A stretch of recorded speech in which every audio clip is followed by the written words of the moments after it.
Hi parents, I just wanted to make you guys a quick video to help you understand Schoology a little better because I know it can be confusing.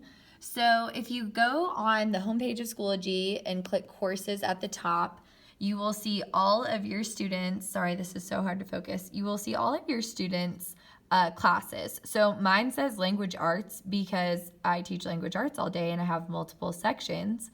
But let's say you click on one and you're looking for the assignments for, let's say they're in language arts, my core one. So when you click on that, there's no material, and that's because I actually post on the calendar, which is this icon right here. I'm so sorry that this is not focusing. There we go. So it just depends on the teacher, but truly those should be the two places where everything is posted. So it'll either be, I'll go back and show you this again.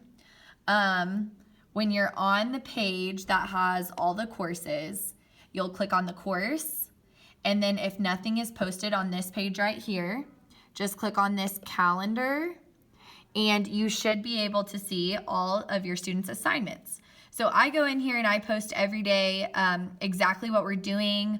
I'll post a picture of what the board says or of what our notes look like, and it's always going to be labeled language arts. Or I think on block day, I label it language arts block day. So yeah, if you guys have any questions, there we go.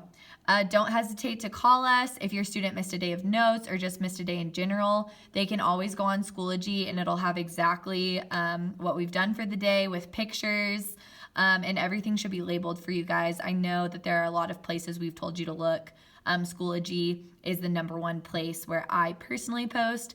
And of course, the blogs have been updated weekly. My blog is currently updated and it just gives an overview of the week. Thank you guys. If you have any questions, let us know. Have a good weekend.